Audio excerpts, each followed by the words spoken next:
Jeanine Pirro. Thanks for being with us tonight, and thanks to all of you for once again making justice #1 last weekend.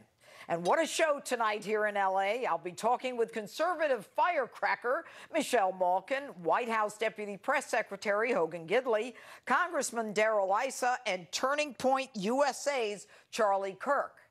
But first, my opening statement. All of you have a decision to make. It has never happened in the history of this country.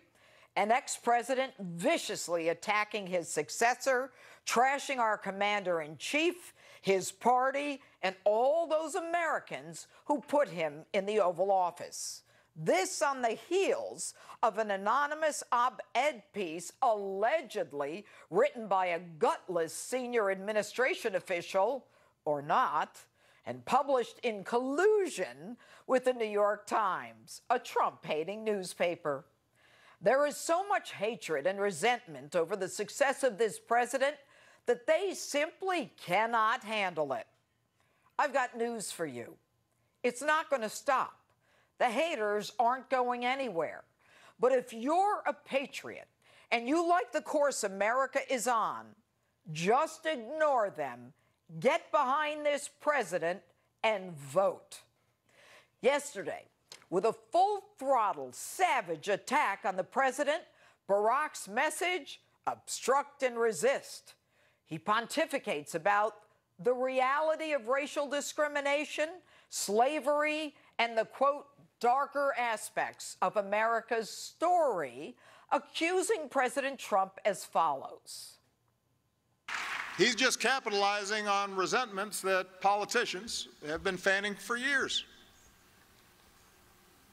A fear and anger that's rooted in our past. Are you kidding?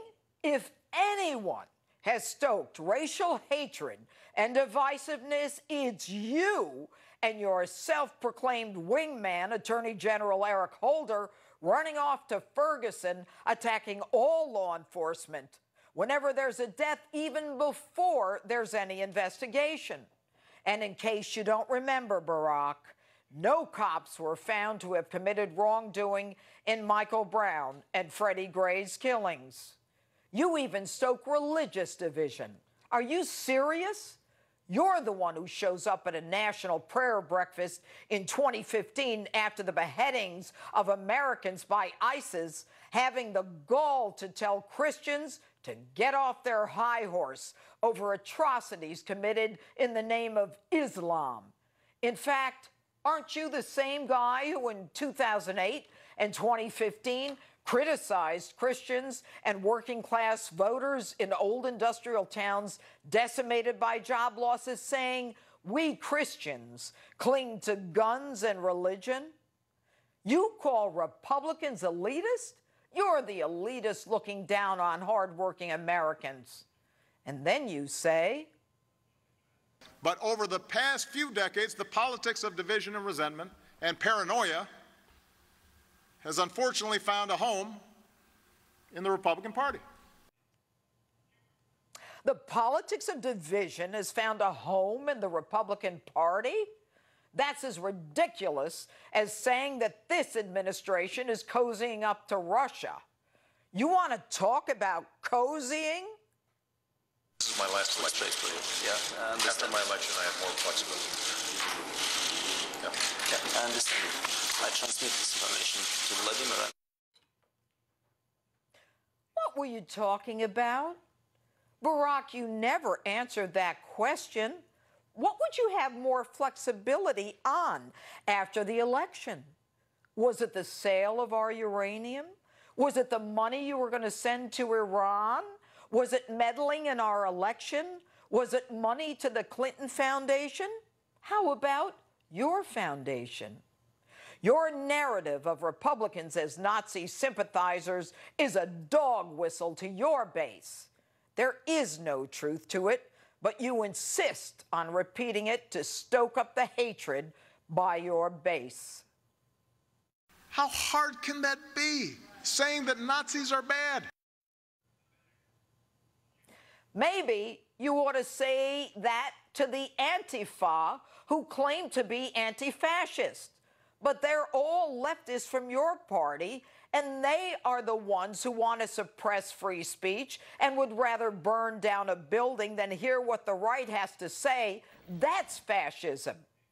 And you have the unmitigated gall to say that you return the economy to healthy growth and the longest streak of job creation? You don't mention numbers here because there is nowhere to go but up from the bottom. And you say, we took out bin Laden and wound down the wars in Iraq and combat role in Afghanistan. Who do you think you are, Douglas MacArthur? You couldn't make a military decision for your life.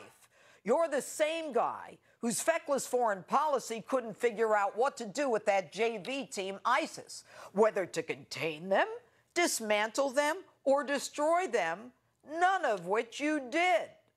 And you got Iran to halt its nuclear program? Really? How would you know? You didn't know anything about Natanz and Fordo in Iran as they were secretly spinning centrifuges, lying to you and your gullible team. You didn't even require that we be allowed to monitor their nuclear development. You let out the worst of the terrorists from Gitmo for a deserter that your standby liar, Susan Rice, Bo Bergdahl, called him a hero. You ran the most corrupted administration, at least since Harry Truman, and you can't stand it that every metric under the Trump administration is better off than when you were in office. And Donald Trump is one of the biggest threats to our democracy? How dare you? This man is the President of the United States, someone that we put in office, and he is to be respected. Your attack on him as a racist and a fascist is not about making things better for us. It's about you, your ego, and your corrupt deep state power structure. You desperately tried to defeat Trump, and it didn't work. And you remain in Washington to support the resistance and obstruction of a sitting American president while you stoke your racial cop-hating narrative.